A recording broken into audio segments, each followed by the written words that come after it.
Welcome to the jungle, when the grid goes down. In this chapter we explore the unsettling yet crucial topic of what happens when our modern conveniences vanish in an instant. Imagine this: the power's out, your phone's dead, and the grocery store shelves are bare. The hum of daily life comes to a screeching halt, and suddenly you're thrust into a world that feels foreign and hostile. No Netflix, no takeout, no problem. Right? Wrong. The absence of these comforts reveals how deeply we rely on them. The silence is deafening and the darkness overwhelming. This isn't some post-apocalyptic movie, it's the reality of what could happen when disaster strikes. The city that never sleeps suddenly finds itself in a forced slumber, and the bustling streets become eerily quiet. Earthquakes, hurricanes, pandemics, these events can plunge us back into the Stone Age, turning our comfy lives upside down. The infrastructure we take for granted can crumble in an instant, leaving us to fend for ourselves. But don't freak out just yet. There's a way to face the unknown with confidence, and it all starts with being prepared. Preparation isn't about paranoia, it's about prudence. Think of it like this. Remember that time you aced a test because you actually studied? The same principle applies here. Knowledge and preparation can turn a potential disaster into a manageable situation. Yeah, prepping is kind of like that, but instead of a good grade, the reward is your safety and well-being when things go sideways. It's about having the right tools and mindset to navigate through the chaos. So buckle up, Buttercup, because we're about to dive headfirst into the world of survival prepping. This journey isn't just about survival, it's about thriving in the face of adversity. Don't worry. It's not all about building underground bunkers and hoarding toilet paper, although a little TP stockpile never hurt anyone. It's about smart, practical steps that can make a world of difference. It's about taking practical steps to ensure you and your loved ones can weather any storm. From creating an emergency kit to learning basic survival skills, every action you take now can pay off tenfold when the unexpected happens. Consider learning how to start a fire without matches or practicing basic first aid. These skills might seem trivial now, but they can be life-saving in a crisis. And remember, survival isn't just an individual effort. Communities that come together and share resources are often the ones that fare best in times of trouble. Building a network of support can be just as important as stocking up on supplies.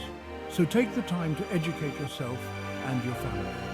Read survival guides, discuss emergency plans, and make sure everyone knows what to do when the grid goes down. Practice makes perfect. Conduct emergency drills and test your plans regularly.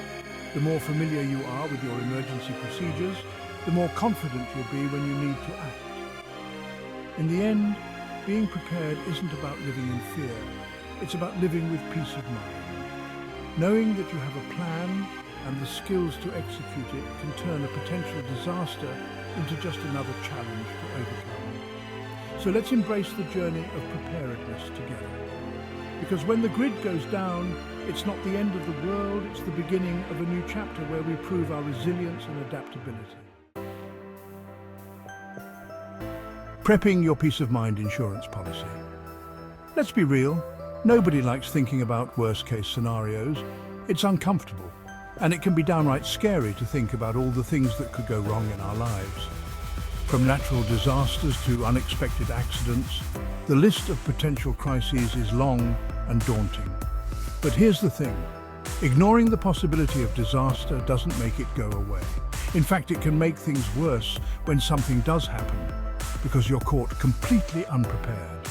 It's like sticking your head in the sand and hoping the storm will pass without affecting you.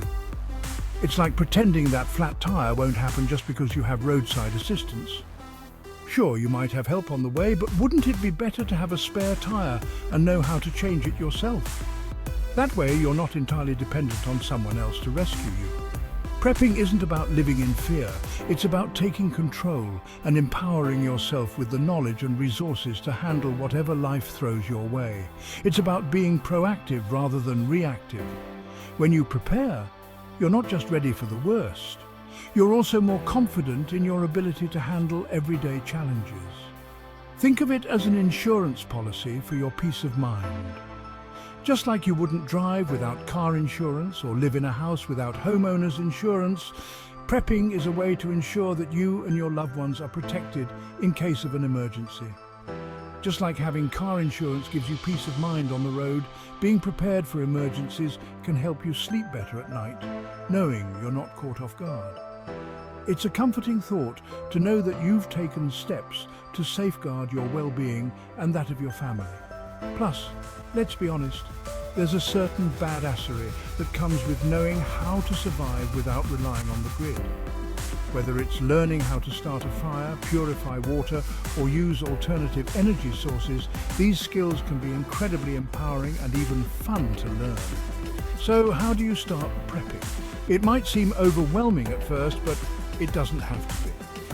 The key is to start small and build gradually. Begin by identifying the most likely scenarios you might face.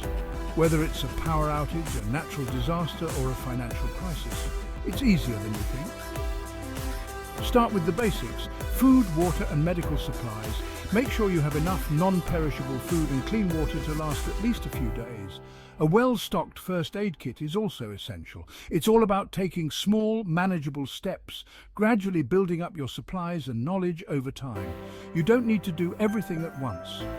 Set a goal to add a few items to your emergency kit each month, and before you know it, you'll have a comprehensive setup.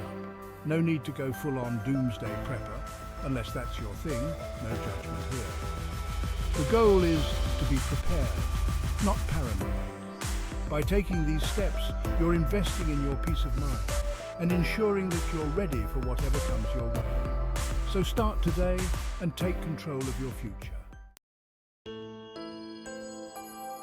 The rule of three is your survival priority list. All right, let's talk survival basics.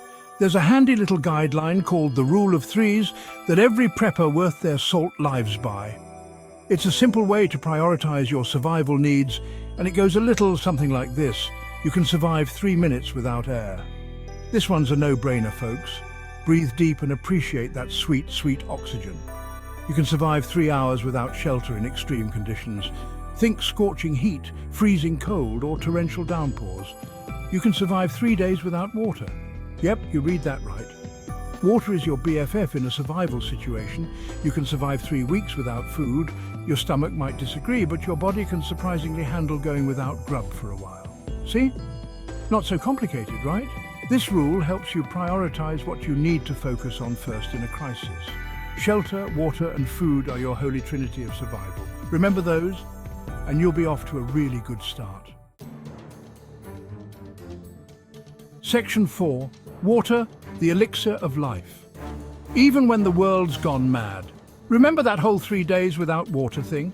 It's not just a saying, it's a stark reality. Without water, our bodies start to shut down and survival becomes a race against time. Yeah, let's talk about that.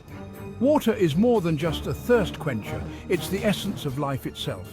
Every cell, tissue and organ in our body needs water to function correctly. Water is absolutely crucial for survival. It regulates our body temperature, keeps our joints lubricated, and helps transport nutrients to give us energy. You can go without a lot of things, but H2O is non-negotiable. Dehydration can set in quickly, leading to dizziness, confusion, and even organ failure. So how do you ensure you have a steady supply when the taps run dry? First things first, stockpiling. It's not just about having water, it's about having enough to last through uncertain times. Aim for at least 1 gallon of water per person per day. This amount covers drinking, cooking, and basic hygiene needs. Don't be shy, grab extra if you can. In a crisis, water can become a precious commodity, and having a surplus can make all the difference. Store it in clean, airtight containers and keep it in a cool, dark place. This helps prevent contamination and keeps your water fresh for longer periods. But what happens when your stockpile starts to dwindle? Running out of water can be a terrifying prospect, but there are ways to manage. That's where purification comes in. Finding alternative water sources is crucial, but ensuring that water is safe to drink is even more important. Boiling is your best bet, killing off nasty bacteria and making your water safe to drink. Bring water to a rolling boil for at least 1 minute or 3 minutes at higher altitudes. You can also use water filters or purification tablets. These tools are designed to remove harmful pathogens and make water safe for consumption.